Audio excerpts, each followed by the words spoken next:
ಎಲ್ಲರಿಗೂ ನಮಸ್ಕಾರಗಳು. ನಾನು ಸಾವಿತ್ರಿ ಅಂತ. ಪ್ರಥಮ ಮತ್ತು ದ್ವಿತೀಯ PUC ವಿದ್ಯಾರ್ಥಿಗಳಿಗಾಗಿ ವಾರ್ಷಿಕ ಪರೀಕ್ಷೆಯ ನೀಲನಕ್ಷೆಯನ್ನು ಒಂದು ಪ್ಯಾಟರ್ನನ್ನು ನಿಮ್ಮ ಮುಂದೆ ಪ್ರಸ್ತುತಪಡಿಸುತ್ತಿದ್ದೇನೆ. ಇದು ಕನ್ನಡ ವಿಷಯಕ್ಕೆ ಸಂಬಂಧಪಟ್ಟಂತಹ ಪ್ರಶ್ನೆ ಪತ್ರಿಕೆ. 3 ತಾಸಿಂದು 80 ಅಂಕಗಳು, ಪ್ರಶ್ನೆಗಳು 52 ಇರ್ತಾ ಇದ್ದಾವೆ ಅಂತ. ಇಲ್ಲಿ ಮೊದಲನೇದಾಗಿ ಕೆಳಗಿನ ಪ್ರಶ್ನೆಗಳಿಗೆ ನೀಡಿರುವ ಉತ್ತರಗಳಲ್ಲಿ ಸರಿಯಾದುದನ್ನು ಆರಿಸಿ ಬರೆಯಿರಿ ಅಂತಂದ 10 ಅಂಕದ 1 ಮಾರ್ಕ್ಸ್ಗಳು ಇದರಲ್ಲಿ ಆಯ್ಕೆಗಾಗಿ ಇರ್ತಾ ಇದ್ದಾವೆ. ವಿಭಾಗ ಅಂತಂದ ಅದರಲ್ಲಿ 1ರಿಂದ ಎಷ್ಟು 1 ಅಂಕದ್ದು 10 ಪ್ರಶ್ನೆಗಳು ಇದರಲ್ಲಿ ಇರ್ತಾ ಇದ್ದಾವೆ. ಆಮೇಲೆ ಎರಡನೇದು ಏನು ಅಂತಂದರೆ ಅದು ಅದರಲ್ಲೇ ಬಿಟ್ಟ ಸ್ಥಳಗಳಿಗೆ ಆವರಣದಲ್ಲಿ ಕೊಟ್ಟ ಸರಿಯಾದ ಉತ್ತರವನ್ನು ಆರಿಸಿ ಬರೆಯಿರಿ ಅಂತ. ಅಲ್ಲಿ ಬಿಟ್ಟ ಸ್ಥಳಗಳು ಇರ್ತಾ ಇದ್ದಾವೆ, ಅಲ್ಲೇ ಏನು ಇರ್ತಾ ಇದ್ದಾವಪ್ಪ ಅಂತಂದರೆ ಉತ್ತರಗಳನ್ನು ಕೊಟ್ಟಿರ್ತಾ ಇದ್ದಾರೆ. ಆ ಉತ್ತರಗಳನ್ನು ಸರಿಯಾಗಿ ಆಯ್ಕೆ ಮಾಡಿಕೊಂಡು ನೀವು ಅಲ್ಲಿ ತುಂಬಬೇಕಾಗ್ತಾ ಇದೆ. ಅದು 11ರಿಂದ 15ನೇ ಪ್ರಶ್ನೆಗಳು ಅದರಲ್ಲಿ ಇರ್ತಾ ಇದ್ದಾವೆ.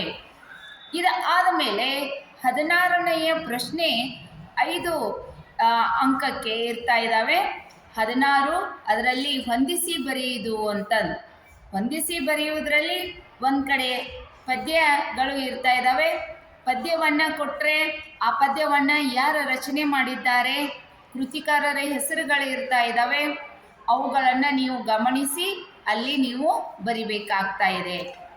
ಅಷ್ಟೇ ಅಲ್ಲದೆ ನಡುವ ಅಲ್ಲಿ ಆಯ್ಕೆಗಳಲ್ಲಿ ಪದ್ಯವನ್ನು ಯಾವುದರಿಂದ ಆಯ್ಕೆ ಮಾಡಿಕೊಳ್ಳಲಾಗಿದೆ ಅನ್ನೋದನ್ನು ಕೂಡ ಹೊಂದಿಸಿ ಅಲ್ಲಿ ಕೇಳಿರ್ತಾ ಇದ್ದಾರೆ. ಇವುಗಳನ್ನು ನೀವು ಗಮನಿಸಿ ಅಂತ. ಇನ್ನು ಅದರಲ್ಲೇನ ಆ ವಿಭಾಗ ಯಾವುದಾದರೂ 3 ಪ್ರಶ್ನೆಗಳಿಗೆ 2-3 ವಾಕ್ಯಗಳಲ್ಲಿ ಉತ್ತರಿಸಿ ಅಂತಂದ 6 ಅಂಕಕ್ಕೆ ಇರ್ತಾ ಇದೆ. ಕೇವಲ 3 ಪ್ರಶ್ನೆಗಳಿಗೆ ನೀವು ಮಾತ್ರ ಉತ್ತರಿಸಬೇಕು. ಇದು ಪದ್ಯ ವಿಭಾಗಕ್ಕೆ ಸಂಬಂಧಪಟ್ಟಂಥದ್ದು. ಅದರಲ್ಲಿ 17, 18, 19 ಮತ್ತು 20ನೇ ಪ್ರಶ್ನೆಗಳು ಅದರಲ್ಲಿ ಇರ್ತಾ ಇದ್ದಾವೆ. ಇನ್ನು ಯಾವುದಾದರೂ 2 ಪ್ರಶ್ನೆಗಳಿಗೆ ಬರೆಯಿರಿ. 2 ಅಂಕದ್ದು 2 ಪ್ರಶ್ನೆಗಳಿಗೆ ಮಾತ್ರ ಬರೀಬೇಕು. ಗದ್ಯ ವಿಭಾಗಕ್ಕೆ 21ನೇ ಪ್ರಶ್ನೆ, 22ನೇ ಪ್ರಶ್ನೆ, 23ನೇ ಪ್ರಶ್ನೆ ಮತ್ತು 24ನೇ ಪ್ರಶ್ನೆಗಳು ಗದ್ಯ ವಿಭಾಗಕ್ಕೆ ಇದ್ದಿರ್ತಾ ಇದ್ದಾವೆ. 2 ಅಂಕದ್ದು ಅಂಥೇಳಿ ಅಲ್ಲಿ ಬರ್ತಾ ಇದ್ದಾವೆ. ಅವುಗಳನ್ನು ನೀವು ಬರಿಬೇಕಾಗ್ತಾ ಇದೆ. ಇನ್ನು ಈ ವಿಭಾಗ ಯಾವ ವಿಭಾಗ ಅಲ್ಲ, ಈ ಅಂತಂದು ಇರ್ತಾ ಇದೆ. ಯಾವುದಾದರೂ 3 ಪ್ರಶ್ನೆಗಳಿಗೆ 2-3 ವಾಕ್ಯಗಳಲ್ಲಿ ಉತ್ತರಿಸಿ.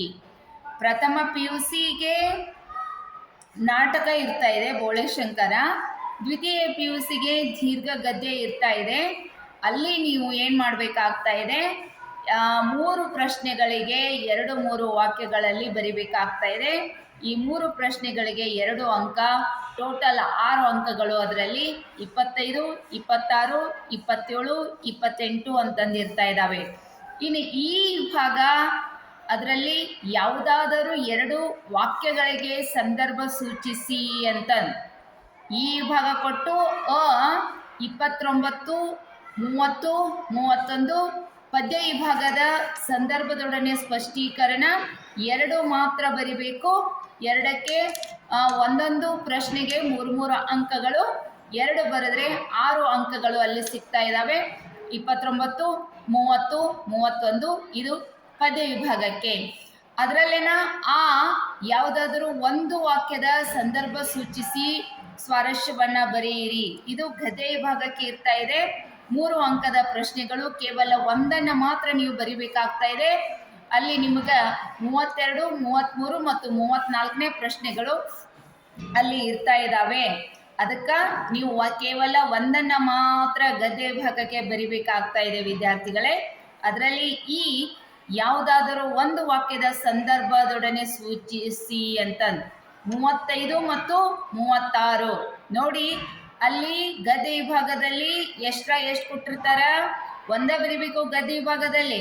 ಆದರೆ 32, 33, 34 ಆಯ್ಕೆ ಎಷ್ಟು ಕೊಟ್ಟಾರ ಪ್ರಶ್ನೆಗಳು 3 ಇದಾವೆ. ಎಷ್ಟು ಬರಿಬೇಕು? ಒಂದೇ ಬರಿಬೇಕು ಗದ್ಯ ಭಾಗದಲ್ಲಿ.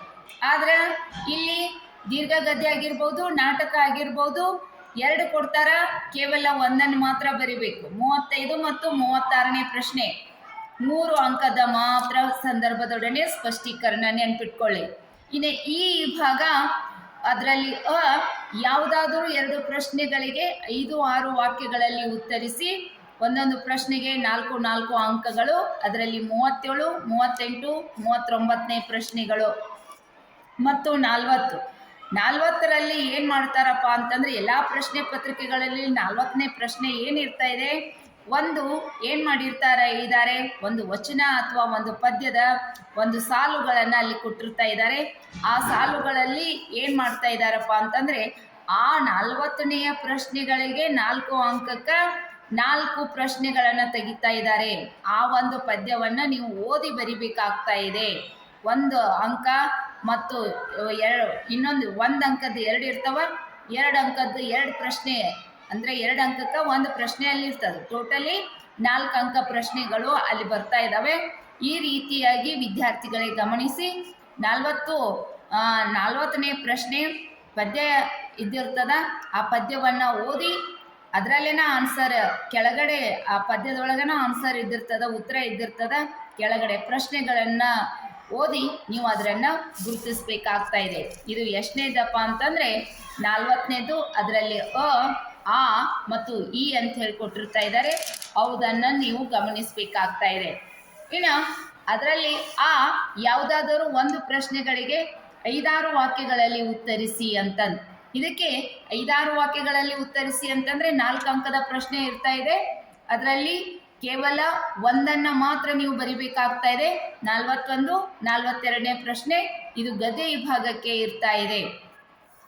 ಅದು ಇನ್ನು ಎಷ್ಟು 43 ಮತ್ತು 44ನೇ ಪ್ರಶ್ನೆ 4 ಅಂಕದ್ದು ದೀರ್ಘ ಗದ್ಯಕ್ಕೆ ಇರ್ತಾ ಇದೆ ಮತ್ತು ನಾಟಕಕ್ಕೆ ಇರ್ತಾ ಇದೆ. 43 ಮತ್ತು 44 ಕೇವಲ ಒಂದು ಪ್ರಶ್ನೆ ಮಾತ್ರ ನೀವು ಅದರಲ್ಲಿ ಬರಿಬೇಕಾಗ್ತಾ ಇದೆ. ಇನ್ನು ವಿಭಾಗ, ಈ ಕೆಳಗಿನ ಪ್ರಶ್ನೆಗಳಲ್ಲಿ ಯಾವುದಾದರೂ 4 ಪ್ರಶ್ನೆಗಳಿಗೆ ಸೂಚನೆಗೆ ಅನುಗುಣವಾಗಿ ಉತ್ತರಿಸಿ. ಭಾಳಷ್ಟು ಈಸಿ. ಮಕ್ಕಳ ಮಾತ್ರ ಇದರಲ್ಲೇನೆ ನೀವು ಸ್ಕೋರ್ ಮಾಡಲಿಕ್ಕೆ ಅನುಕೂಲ ಆಗ್ತಾ ಇದೆ. ಸುಮಾರು 8ಕ್ಕೆ 8 ಅಂಕಗಳನ್ನು ನೀವು ಇದರಲ್ಲಿ ಪಡೆದುಕೊಳ್ಬೇಕು. ಏನು 45, 46, 47, 48, 49 ಮತ್ತು 50 ಇವಿಷ್ಟು ಕೇವಲ ಇದರಲ್ಲಿ ನೀವು ಎಷ್ಟು ಬರಿಬೇಕಾಗ್ತಾ ಇದೆಪ್ಪ ಅಂತಂದರೆ ಕೇವಲ 4 ಬರಿಬೇಕಾಗ್ತಾ ಇದೆ. ಅಲ್ಲಿ ಕೊಟ್ಟಂಥವುಗಳು 6 ಅದಾವೆ. 6ರಲ್ಲಿ ನಿಮಗೆ ಪ್ಲಸ್ ಪಾಯಿಂಟ್ ಏನಪ್ಪ ಅಂತಂದರೆ, ಮೊದಲೆಲ್ಲ 2 ಪದಗಳನ್ನು ಕೊಡ್ತಾ ಇದ್ರು, ಈಗ 3 ಪದಗಳನ್ನು ಕೊಡ್ತಾ ಇದ್ದಾರೆ ನೋಡಿ ಮಕ್ಕಳ. ಆ 3 ಪದಗಳಲ್ಲಿ ನೀವು 2 ಮಾತ್ರ ಬರಿಬೇಕಾಗ್ತಾ ಇದೆ. 2 ಬರೋದು 6 ಕೊಟ್ಟಿರ್ತಾ ಇದ್ದಾರೆ, 4 ಅಷ್ಟೇ ಬರಿಬೇಕಾಗ್ತಾ ಇದೆ. ಎಷ್ಟು ಸರಳ ನಿಮಗೆ ಇದು ಉತ್ತರ. ಎಲ್ಲವೂ ನಿಮಗೆ ಅಲ್ಲೇನೇ ಇದೆ. ಅದು ಹಾಗಾದರೆ ಅಲ್ಲಿ ಏನು ಕೇಳ್ಬೋದು? ವ್ಯಾಕರಣಾಂಶವನ್ನು ನಿಮಗೆ ಕೇಳ್ತಾ ಇದ್ದಾರೆ. ವ್ಯಾಕರಣಾಂಶಗಳು ತತ್ಸಮ ತದ್ಭವಗಳನ್ನು ಕೇಳ್ಬೋದು, ದ್ವಿರುಕ್ತಿಗಳನ್ನು ಕೇಳ್ಬೋದು. ದ್ವಿರುಕ್ತಿಗಳನ್ನು ಸ್ವಂತ ವಾಕ್ಯದಲ್ಲಿ ಬಳಸಿ ಅಂತ ಅಲ್ಲಿ ಕೊಟ್ಟಿದ್ರೆ ಬರಿಬೋದು. ಆಮೇಲೆ ಕಾಲಗಳನ್ನು ಗುರುತಿಸಿ ಅಂತೇಳಿ ಇದ್ದಿರ್ತಾ ಇದ್ದಾವೆ. ಅರ್ಥದ ಒಂದು ಅರ್ಥ ಕೊಟ್ಟಿರ್ತಾ ಇದ್ದಾರೆ, ಅದರ ನಾನಾರ್ಥ ಅಥವಾ ಅರ್ಥದವನ್ನು ಅಲ್ಲಿ ನೀವು ಏನು ಮಾಡಬೇಕಾಗ್ತಾ ಇದೆ, ಬರಿಬೇಕಾಗ್ತಾ ಇದೆ, ಅಲ್ಲಿ ಗುರುತಿಸ್ಬೇಕಾಗ್ತಾ ಇದೆ. ಧಾತು ಇದ್ದಿರ್ತಾ ಇದ್ದಾವೆ. ಆಮೇಲೆ ವಿಭಕ್ತಿ ಪ್ರತ್ಯಯಗಳು ಇದ್ದಿರ್ತಾ ಇದ್ದಾವೆ, ಗುಣವಾಚಕಗಳು ಇದ್ದಿರ್ತಾ ಇದ್ದಾವೆ. ಇವಿಷ್ಟು ಬಹಳಷ್ಟು ಈಸಿ ಅದಾವ, ಭಾಳ ಈಸಿ ಅದಾವ. ಗುಣವಾಚಕಗಳು, ವಿಭಕ್ತಿ ಪ್ರತ್ಯಯಗಳು, ಜೋಡು ನೋಡಿ ಅನುಕರಣಾವ್ಯಯ ಅವುಗಳನ್ನು ನೋಡ್ರಿ, ದ್ವಿರುಕ್ತಿ ನೋಡ್ಕೊಳ್ಳಿ, ಕಾಲಗಳನ್ನು ನೋಡ್ಕೊಳ್ಳಿ, ತತ್ಸಮ ತದ್ಭವಗಳನ್ನು ನೋಡ್ಕೊಳ್ಳಿ, ಅರ್ಥ ನಾನಾರ್ಥ ಸಮಾನಾರ್ಥಗಳನ್ನು ನೋಡ್ಕೊಳ್ಳಿ. ಎಲ್ಲವೂ ನಿಮ್ಗೆ ಇದರಲ್ಲೇ ಸಿಗ್ತಾ ಇದೆ. ಇನ್ನು ಯಾವುದಾದರೂ ಒಂದು ವಿಷಯದ ಕುರಿತು ಪ್ರಬಂಧವನ್ನು ಬರೆಯಿರಿ. ಭಾಳಷ್ಟು ಈಸಿ. 4 ಅಂಕಕ್ಕೆ ಪ್ರಬಂಧವನ್ನು ಬರೆಯಿರಿ. ಅಲ್ಲಿ 51 ನೋಡ್ರಿ ಎಷ್ಟು ಈಸಿ ಅದ. 51ರಲ್ಲಿ ಪ್ರಬಂಧ ಕೊಡ್ತಾರೆ. ಆ ಪ್ರಬಂಧದಲ್ಲಿ ಆಯ್ಕೆ ಇದೆ, ಅಥವಾ ಅಂತೇಳಿ ಕೊಟ್ಟಿದ್ದಾರೆ. 2 ಪ್ರಬಂಧ ಇರ್ತಾವ, ಒಂದನ್ನು ಮಾತ್ರ ನೀವು ಅಲ್ಲಿ ಬರಿಬೇಕಾಗ್ತಾ ಇದೆ 4 ಅಂಕಕ್ಕೆ. ಅದರಲ್ಲಿ ಯಾವುದಾದ್ರೂ ಒಂದನ್ನು ಕುರಿತು ಪತ್ರ ಬರೆಯಿರಿ. ಇನ್ನೊಂದು ಏನಿರ್ತಾ ಇದೆಪ್ಪ ಅಂತಂದರೆ 4 ಅಂಕಕ್ಕೆ ಒಂದು ಪತ್ರ ಇದ್ದಿರ್ತದೆ. ಪತ್ರದಲ್ಲಿನೂ 2 ರೀತಿಯಾದಂಥ ಪತ್ರಗಳನ್ನು ಅಲ್ಲಿ ಕೊಟ್ಟಿರ್ತಾ ಇದ್ದಾರೆ. ಭಾಳಷ್ಟು ಈಸಿ ಆದಂತಹ ಪ್ರಶ್ನೆ ಪತ್ರಿಕೆ ಇದೆ ಇದು. ಟೋಟಲಿ ಕನ್ನಡ ವಿಷಯಕ್ಕೆ ಸಂಬಂಧಪಟ್ಟಂತಹ ಪ್ರಶ್ನೆ ಪತ್ರಿಕೆ ಆಗಿರೋದರಿಂದ ಈ ಒಂದು ಪ್ರಶ್ನೆ ಪತ್ರಿಕೆಯನ್ನು ವಿದ್ಯಾರ್ಥಿಗಳೇ ಗಮನಿಸಿ ಅದರ ತಕ್ಕಂಗೆ ನೀವು ವಿದ್ಯಾಭ್ಯಾಸವನ್ನು ಮಾಡಿ. ಸಮಯ ಓಡ್ತಾ ಇದೆ, ಹಾಗೆ ನೀವು ಸಮಯಕ್ಕೆ ಅಧೀನರಾಗಿ ಈ ಅಭ್ಯಾಸವನ್ನು ಮಾಡಿ ಹೆಚ್ಚಿನ ಅಂಕಗಳನ್ನು ಪಡೆದುಕೊಳ್ಳಿ ಅಂತಂದು ಹೇಳ್ತಾ ಇದ್ದೇನೆ. ಕೇಳಿದ್ದಕ್ಕೆ ಎಲ್ಲರಿಗೂ ತುಂಬು ಹೃದಯದ ಅನಂತವಾದಂತಹ ಭಕ್ತಿಯ ಶರಣಾರ್ಥಿಗಳು. ನಮಸ್ಕಾರ.